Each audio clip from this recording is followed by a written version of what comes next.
dans le psaume 145 au verset 14, qui dit « L'Éternel soutient tous ceux qui tombent et il redresse tous ceux qui sont courbés. » L'Éternel soutient tous ceux qui tombent et il redresse tous ceux qui sont courbés. Alors, c'est un fait et en même temps, c'est une promesse que Dieu fait à travers cette parole. C'est une prophétie. Si vous voulez vous l'approprier, ce sera une réalité dans votre vie. Et par Jésus-Christ, frères et sœurs, ça va? Gloire à Dieu. Maintenant, je vous invite à vous lever afin de lire ensemble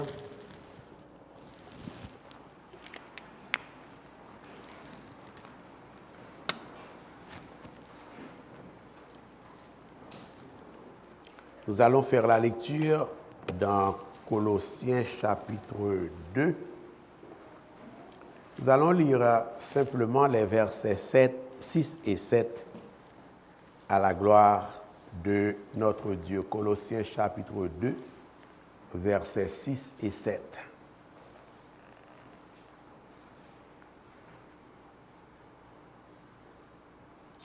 Si l'Église trouve Colossiens 2, versets 6 et 7, dites Amen à la gloire de Dieu. Amen. Dites Amen à la gloire de Dieu. Amen. Gloire à Dieu. Colossiens chapitre 2, versets 6 et 7. Lisons ensemble. Ainsi donc, comme vous avez reçu le Seigneur Jésus-Christ, marchez en lui, étant enracinés et fondés en lui et affermis par la foi.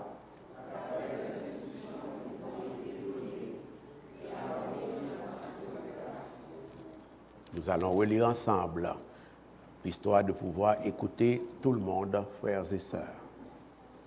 Recommençons ensemble la lecture. Ainsi donc, comme vous avez reçu le Seigneur Jésus-Christ, marchez en lui, étant enracinés et fondés en lui, et affermis par la foi, d'après les instructions qui vous ont été données, et abondés en actions de grâce. Merci, que le Seigneur vous bénisse. Veuillez vous rasseoir.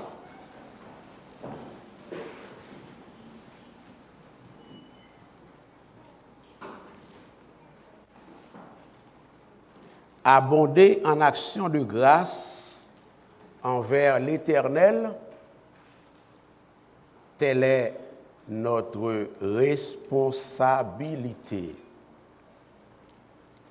Abonder en actions de grâce envers l'Éternel, telle est notre responsabilité. Le saviez-vous, frères et sœurs? Amen.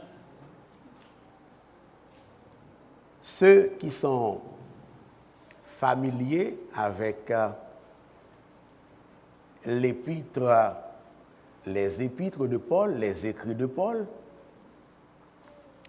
ont peut-être eu la grâce de constater que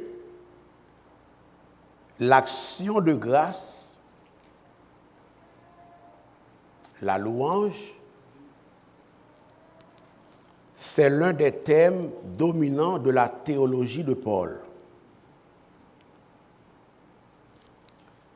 Un auteur chrétien a bien fait remarquer que l'apôtre Paul, qui est l'apôtre de la grâce, ne saurait ne pas être l'apôtre de l'action de grâce. Et je crois que c'est judicieux.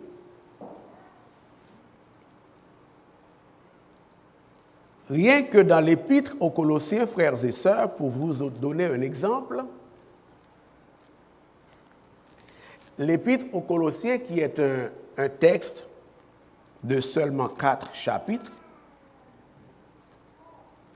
nous trouvons environ 4 occurrences de l'action de grâce sous la plume de l'apôtre Paul, à raison d'à peu près au moins une occurrence par chapitre.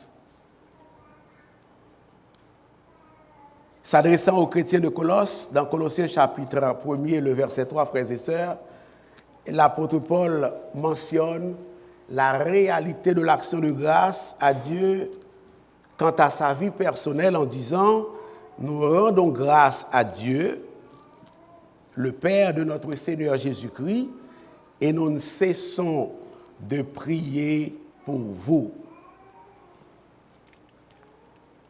Toujours au chapitre 1er de la même épître, frères et sœurs, cette fois au verset 12, l'apôtre Paul a laissé parler le Saint-Esprit de Dieu à travers lui en disant « Rendez grâce au Père qui vous a rendu capable d'avoir part à l'héritage des saints dans la lumière. »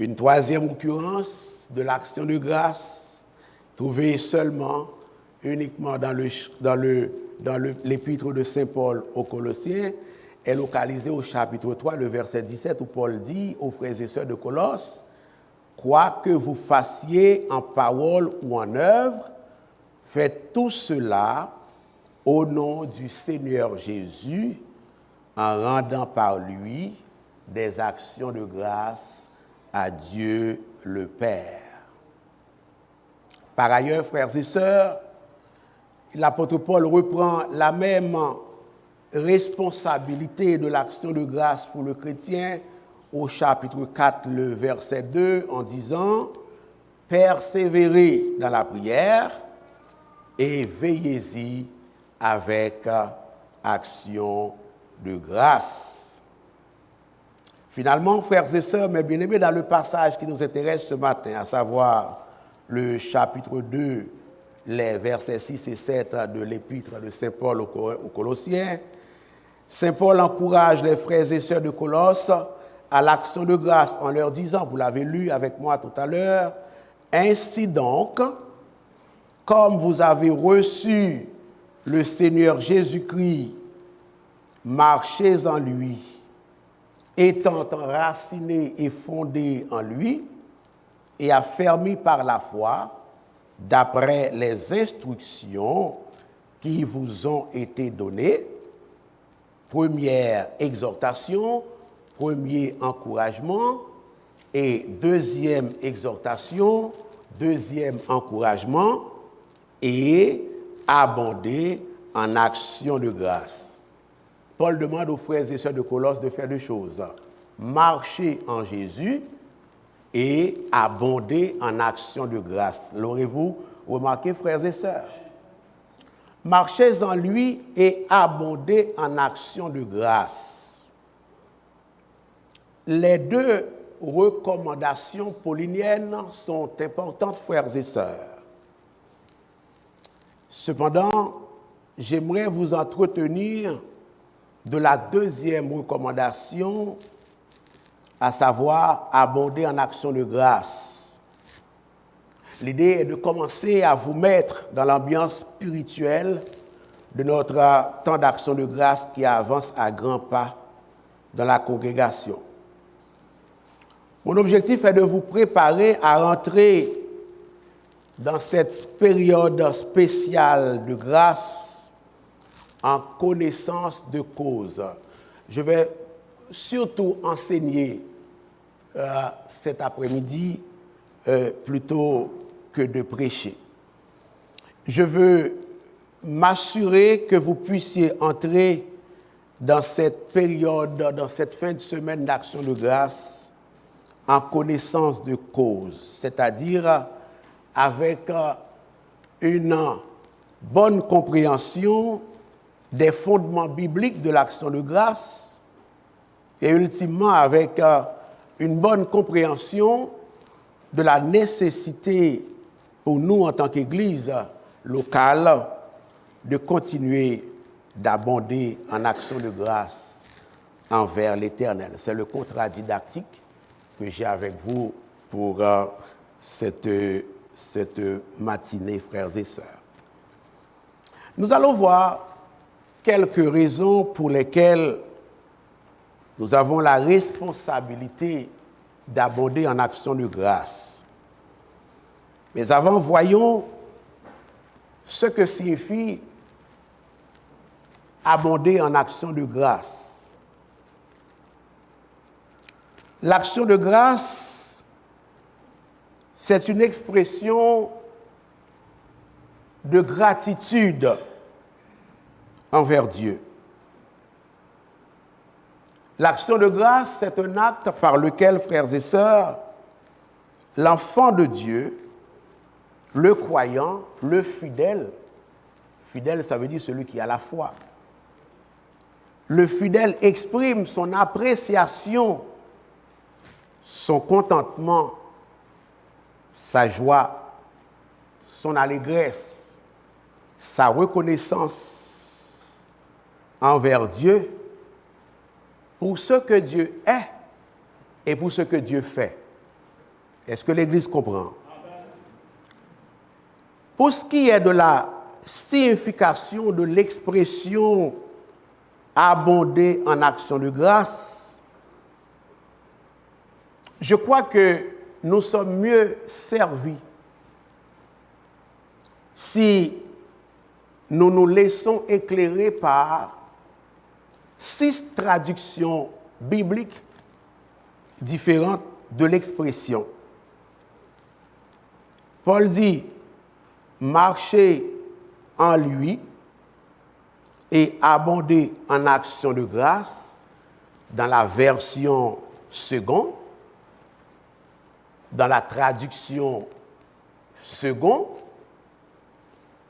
mais dans d'autres traductions crédibles, évangéliques, nous avons « marchez en lui et débordant de reconnaissance ». Est-ce qu'on est là? Donc, abonder en action de grâce signifie déborder devant Dieu de reconnaissance. Une autre traduction fiable, crédible, dit « marchez en lui en adressant à Dieu de nombreuses prières de reconnaissance ».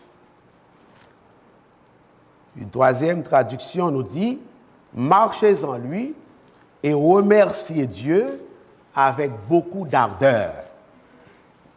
Remercier Dieu avec beaucoup d'ardeur suppose abonder en action de grâce.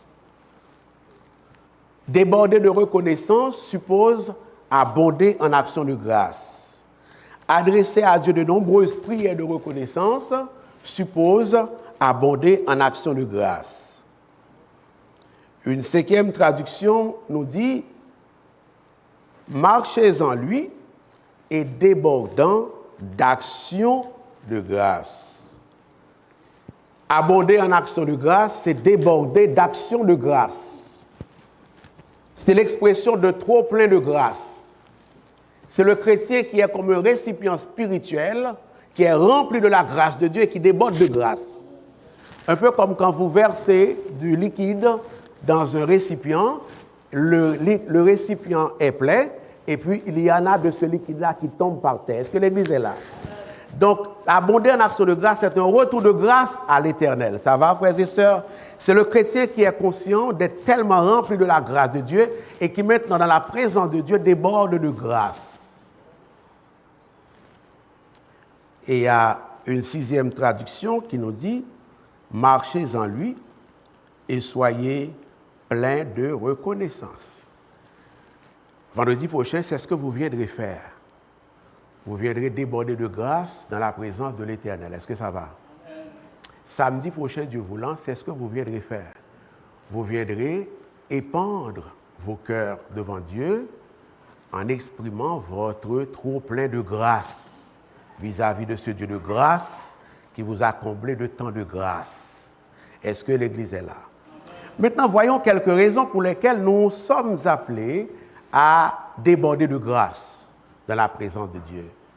Voyons quelques raisons pour lesquelles nous sommes appelés à rendre des actions de grâce à Dieu avec ardeur, à avoir toutes sortes de prières de reconnaissance. Nous avons la responsabilité d'abonder en actions de grâce envers l'Éternel, tout d'abord à tout seigneur, tout honneur. Nous allons partir du texte de Saint Paul, puisque c'est le texte de base de la prédication, frères et sœurs. La première raison, c'est notre position en Jésus-Christ. Notre position en Jésus-Christ. La première raison pour laquelle nous avons la responsabilité d'abonder en action de grâce envers l'Éternel, je veux vraiment enseigner ce matin. C'est notre position en Jésus-Christ. En sorte que si vous êtes malade, vous pouvez quand même rendre des actions de grâce à Dieu. Si vous êtes en but à des problèmes pécuniaires, parce que vous avez une position en Jésus-Christ, vous êtes quand bien même dû pour rendre des actions de grâce à votre Dieu. Si vous avez des problèmes très importants pour vous, pour votre famille qui tarde à se régler, à se solutionner, parce que vous avez une position de choix, une position de grâce en Jésus-Christ, vous êtes appelés quand bien même à rendre des actions de grâce à Dieu. Par le fait que vous êtes fidèle, par le fait que vous êtes enfant de Dieu, par le fait que vous êtes chrétien, par le fait que vous êtes membre de l'Église locale ou de l'Église universelle, vous avez au moins une raison d'éclater en action de grâce devant l'Éternel. C'est votre position en Jésus-Christ, frères et sœurs. En tout cas, c'est ce que Saint Paul enseigne aux frères et sœurs de Colosse lorsque Paul utilise deux images tirées respectivement de l'agriculture et de la construction en disant « étant enraciné et fondé en lui ». En lui suppose en Jésus-Christ, frères et sœurs, marchez en lui, abondez en action de grâce. Alors, étant enraciné et étant fondé en Christ, font référence à ce qui s'est produit, frères et sœurs, à la conversion. Lorsque nous nous sommes donnés à Jésus, lorsque nous nous sommes donnés au Seigneur, nous avons reçu le salut que Jésus donne. Et une fois que nous avons reçu le salut que Jésus donne, le pardon de nos péchés, la vie éternelle, la régénération, frères et sœurs, le Seigneur Jésus-Christ vient en quelque sorte à être le sol de notre vie. Il est le sol dans lequel nous avons pris racine. À la conversion, nous avons pris racine en Jésus-Christ. Jésus est comme ce sol dans lequel nous nous enracinons. Nous sommes enracinés. Nous avons pris racine, suivant l'image agricole ou de l'agriculture dont j'ai parlé tout à l'heure.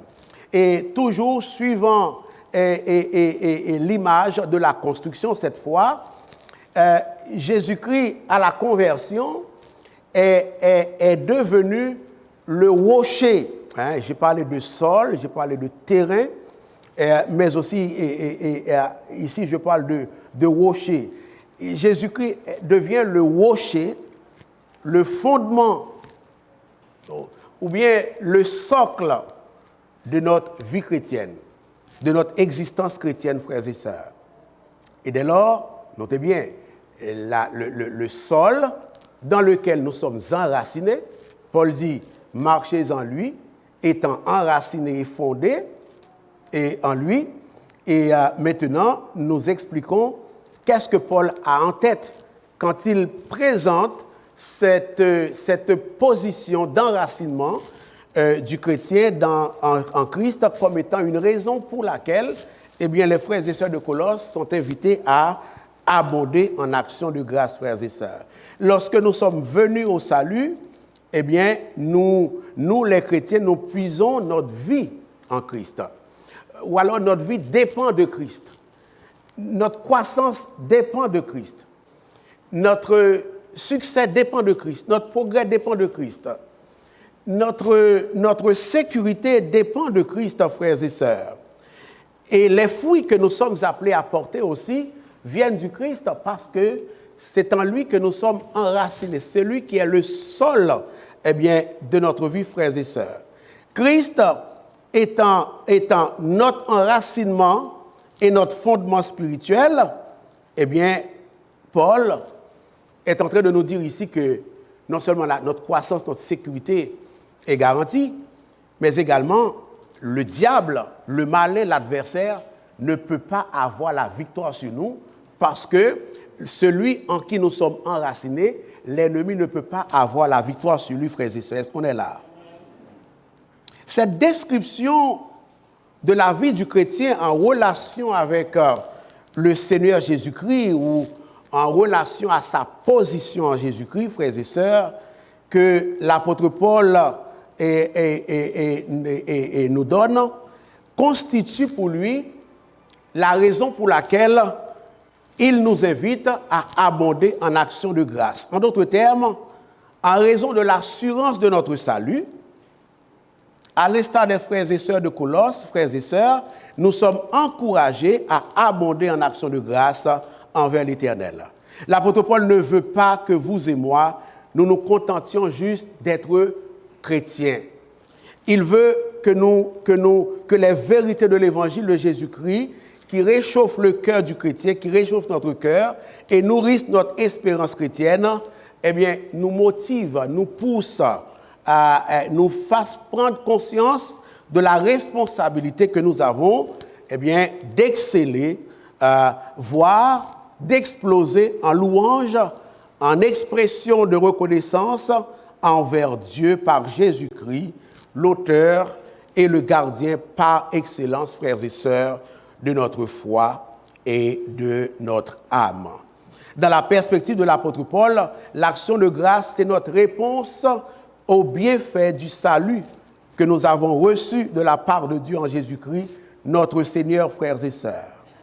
Nous qui sommes enracinés en Christ, nous qui sommes fondés en Christ, nous qui sommes affermis par la foi en Christ, au même titre que les chrétiens de Colosse, nous avons la responsabilité d'abonder en action de grâce envers l'Éternel, frères et sœurs. À remarquer que les premiers chrétiens s'adonnaient continuellement à l'action de grâce. L'auteur de l'Épître aux Hébreux déclare dans Hébreux 13, le verset 15, « Par lui, c'est-à-dire par Jésus-Christ, offrons sans cesse à Dieu un sacrifice de louange ou d'action de grâce, c'est-à-dire le fruit des lèvres qui confessent son nom. » Dans Éphésiens 5, le verset 4, l'apôtre Paul encourage les frères et sœurs d'Éphèse à abonder en action de grâce en leur disant qu'on n'entende ni paroles déshonnêtes, ni propos insensés, ni plaisanteries, choses qui sont contraires à la bienséance, qu'on entende plutôt des actions de grâce.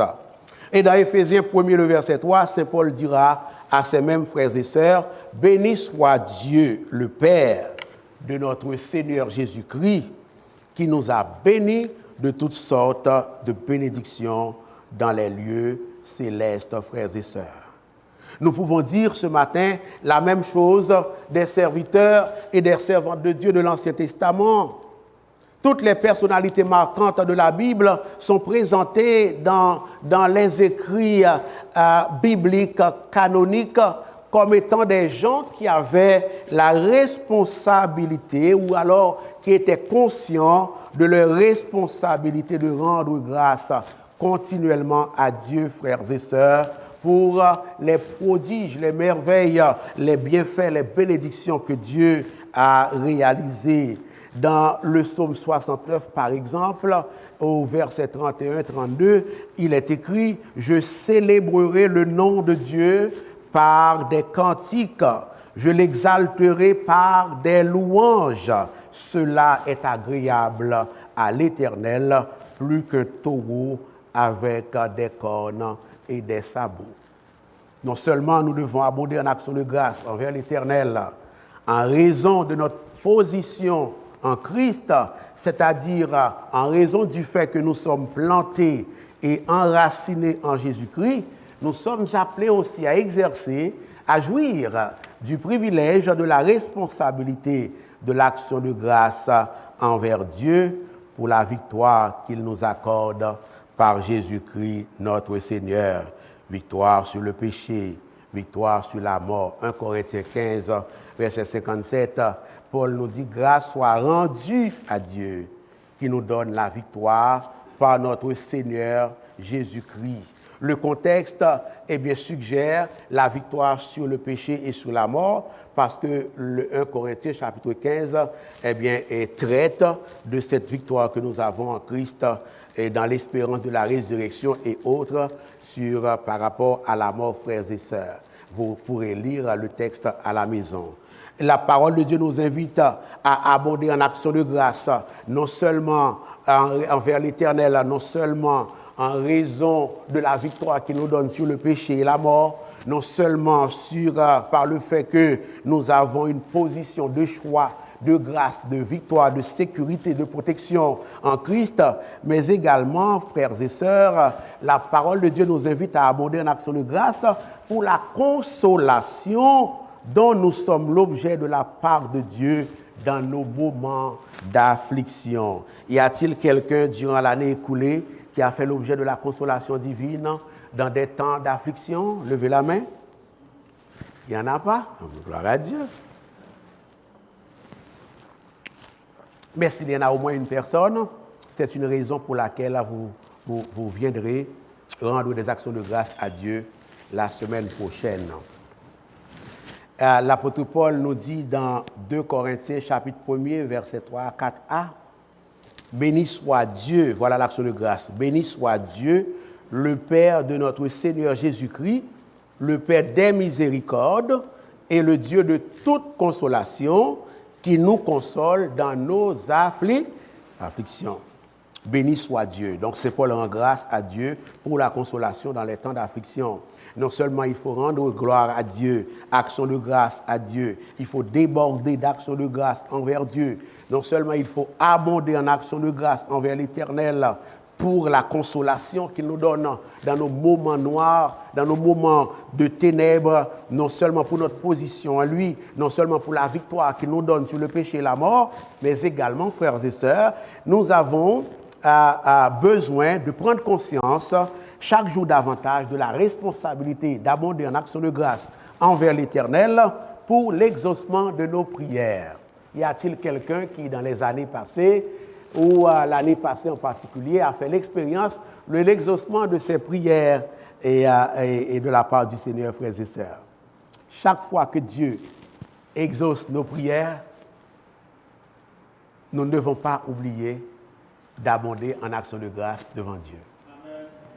Chaque fois que Dieu exauce nos prières, nous ne devons pas oublier d'abonder en action de grâce envers Dieu. Nous sommes appelés à éclater de reconnaissance envers Dieu pour l'exaucement de nos prières, frères et sœurs. C'est cet exemple que le Seigneur Jésus-Christ nous donne dans l'Évangile.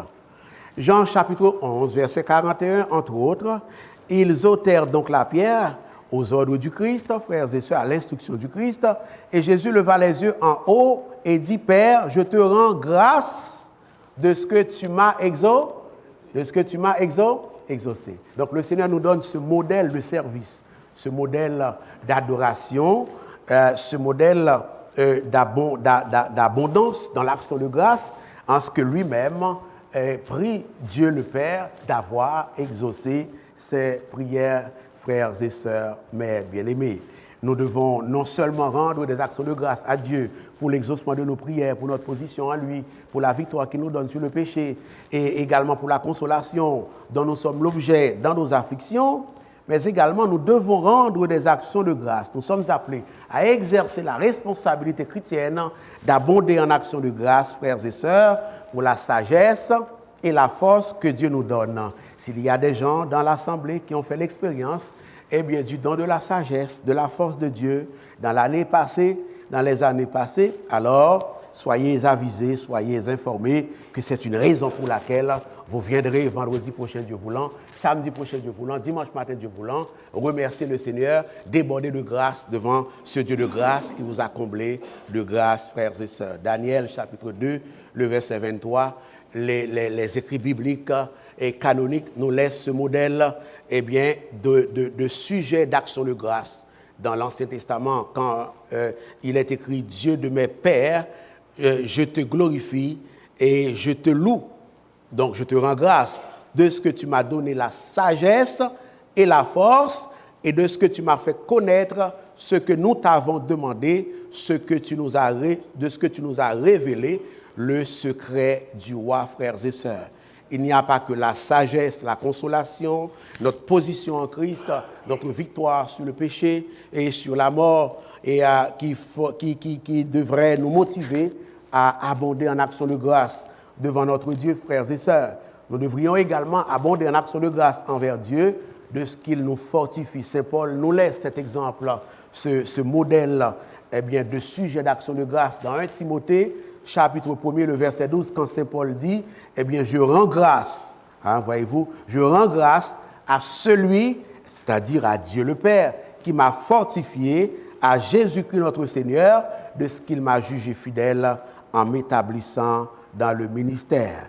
Nous avons aussi à rendre des actions de grâce à Dieu pour les dons spirituels que nous avons reçus. Si vous savez bien chanter, si vous savez bien exhorter, si vous savez bien prier, si vous savez bien prêcher, si vous savez bien diriger, si vous savez parler en langue, c'est autant de dons que Dieu nous donne et qui devraient faire l'objet d'actions de grâce. Et dans la fin de semaine qui approche, frères et sœurs, nous trouvons cet exemple d'action de grâce dans 1 Corinthiens chapitre 14, le verset 18, quand Saint Paul dit « Je rends grâce à Dieu de ce que je parle en langue, plus que vous tous ». Il sait que ce don vient de Dieu, frères et sœurs. Nous devons rendre grâce à Dieu également pour la conversion des âmes, pour ceux qui ont été élus et sauvés, frères et sœurs. Il est vrai que dans notre congrégation, nous n'avons pas eu, dans les années passées, des conversions, ou du moins autant de conversions que nous souhaiterions avoir, mais nous avons des nouvelles de gens dans notre entourage. Nous écoutons les nouvelles des activités missionnaires qui font état de gens qui viennent à la repentance, qui acceptent Jésus dans leur vie. Et Paul nous apprend, nous enseigne que ça aussi, c'est un sujet d'action de grâce pour les enfants de Dieu. Dans Romains 6, verset 17, Saint Paul dira, mais grâce soit rendue à Dieu. Voyez-vous, grâce soit rendue à Dieu de ce que, après avoir été esclaves du péché, vous avez obéi de cœur à la règle de doctrine dans laquelle vous avez été instruits. Connaissez-vous des gens dans votre entourage qui ont accepté Jésus comme étant leur sauveur personnel? Alors faites de la conversion de ces gens-là un sujet d'action de grâce pour vendredi prochain, samedi prochain et également dimanche prochain, Dieu voulant, frères et sœurs. Et dans 2 Thessaloniciens 2, le verset 13, il dira à peu près la même chose. Pour nous, frères et sœurs bien-aimés du Seigneur, nous devons à votre sujet rendre continuellement grâce à Dieu parce que Dieu vous a choisi dès le commencement pour le salut par la sanctification de l'Esprit et par la foi en la vérité. Nous avons donc 2 textes indicateurs de l'importance, de la nécessité, pour l'Église d'abonder en action de grâce devant Dieu pour les âmes perdues qui sont venues au salut, frères et sœurs, mes bien-aimés. Nous aurions pu étendre la liste des raisons pour lesquelles nous sommes appelés à abonder en action de grâce envers Dieu, mais nous vous laissons le soin de continuer à fouiller dans la Bible et vous allez voir autant de motifs, autant de sujets d'action de grâce. Maintenant, disons quelques mots avant que je termine sur le moment où nous devons abonder en action de grâce. Il est vrai que Saint Paul n'a pas traité de ce point dans le texte de base, mais le reste de l'Écriture un des textes que nous venons de lire aussi nous le démontre, nous enseigne sur le moment d'abonder en action de grâce envers l'Éternel. Quand devons-nous abonder en action de grâce devant l'Éternel? Notre Église et beaucoup d'autres églises encore ont tout le temps un temps dans l'année. Elles mettent à part pour se faire. Il y a des familles qui le font ponctuellement, en raison d'une bénédiction reçue. Mais est-ce qu'il y a un moment précis pour abonder en action de grâce envers l'Éternel? C'est la question ce matin. Et, la réponse toute simple, biblique, et la parole nous le montre, c'est qu'il faut abonder en action de grâce en tout temps. En tout temps. Bien sûr, nous mettons un temps à part, une fin de semaine, pour rendre des actions de grâce à Dieu. Mais la vie du chrétien doit être une vie d'action de grâce. Ouais. La vie du chrétien est appelée à être une vie d'action de grâce. Peu importe. Dès que l'occasion se présente, on rend grâce à Dieu. On déborde de grâce envers Dieu. On fait monter nos cœurs remplis de grâce envers le Dieu de grâce qui nous a comblés de tant de grâce. Que l'occasion soit bonne ou mauvaise, qu'elle soit favorable ou défavorable, le peuple de Dieu est un peuple qui est appelé à être toujours en action de grâce. La nature humaine n'est pas bonne à rendre grâce. La nature humaine est appelée par naissance, pas par création, mais par naissance, à faire le contraire.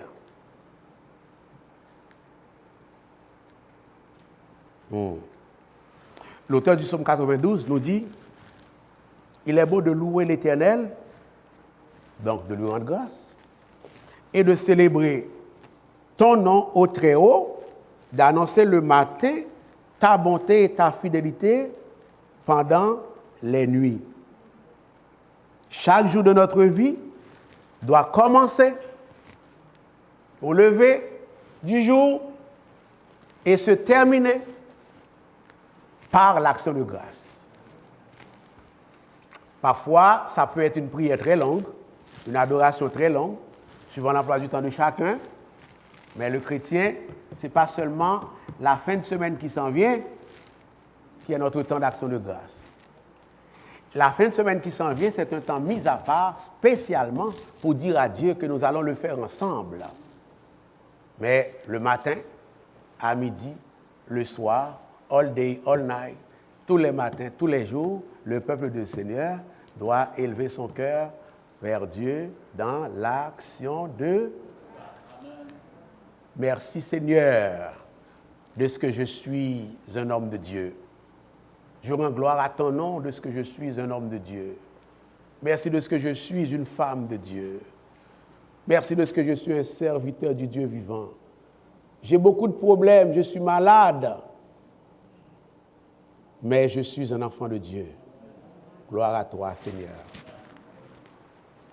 Merci, Seigneur, de ce que ça fait longtemps que je prie pour la guérison. Je ne suis pas guéri, mais j'ai des médicaments. Que ton nom soit loué. Que ton nom soit béni. Parce que vous et moi, nous savons qu'il y a des pays où les gens n'ont pas accès aux médicaments. Et ils n'ont pas accès aux vaccins.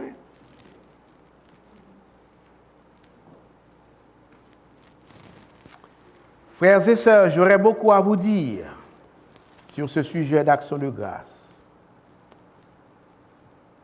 Prions que Dieu nous fasse la grâce de réveiller dans l'action de grâce et de nous coucher dans l'action de grâce. Ça va?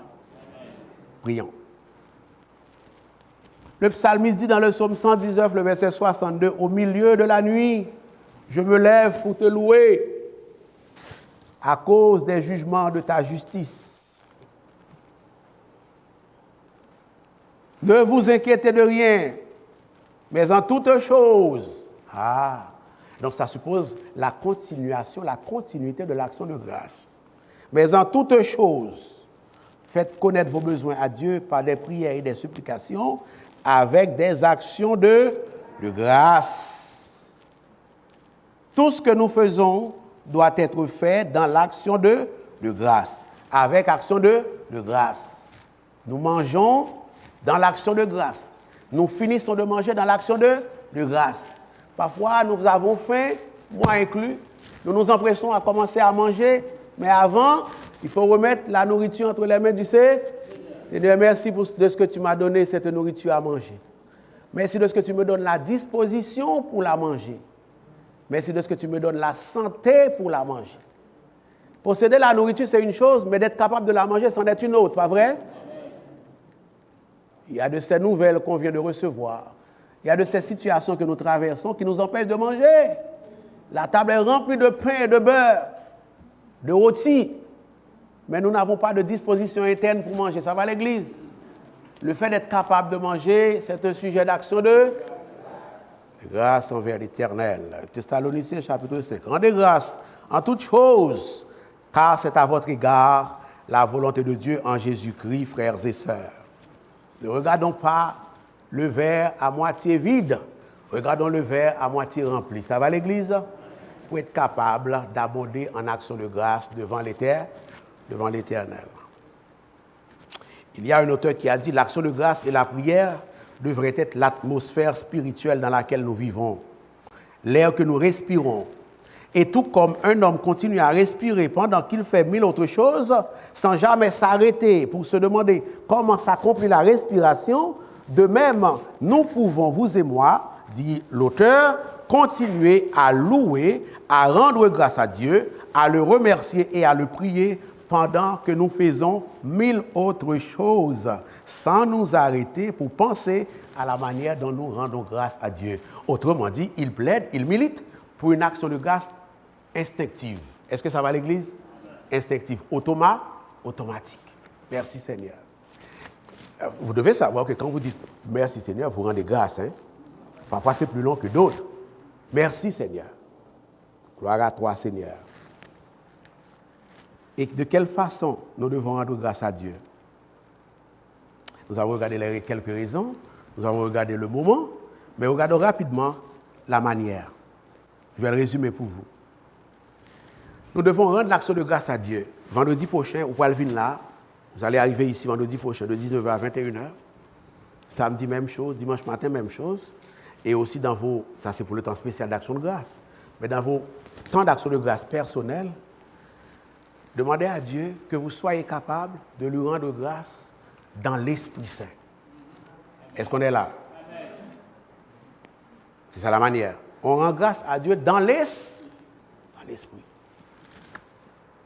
Très important, ce n'est pas rien. Vous pouvez avoir une bonne connaissance sur l'action de grâce. Vous pouvez avoir beaucoup de sujets d'action de grâce et ne pas pouvoir rendre grâce à Dieu. Ou alors vous rendez grâce à Dieu, puis vos actions de grâce ne sont pas montées vers Dieu. Parce que ces actions de grâce ne sont pas rendues dans l'esprit. C'est pas pareil.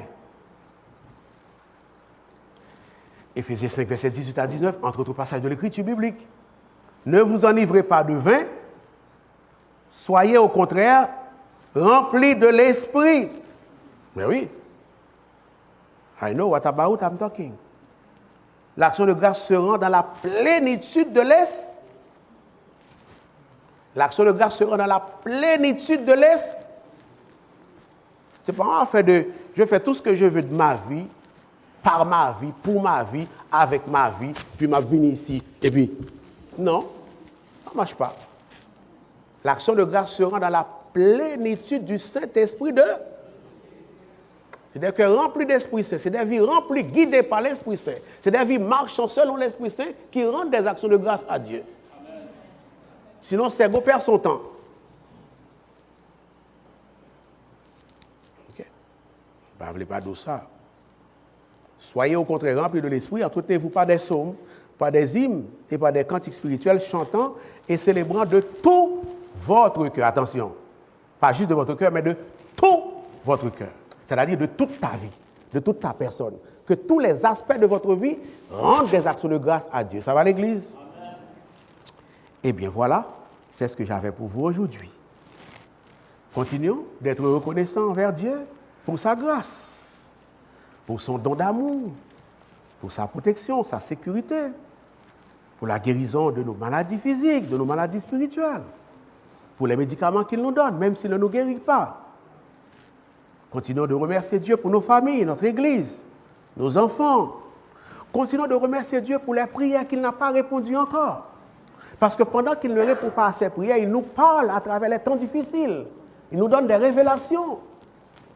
Continuons de demander à Dieu la grâce, de lui rendre des actions de grâce pour le don de la sagesse, pour la force qu'il nous donne. Il y a de ces choses que vous n'auriez jamais été capable de percevoir par vos yeux physiques, mais vos yeux spirituels vous permettent de les percevoir. C'est Dieu qui le fait, ça va? Il l'a fait pour Joseph, il l'a fait pour Daniel, il l'a fait pour tant d'autres serviteurs.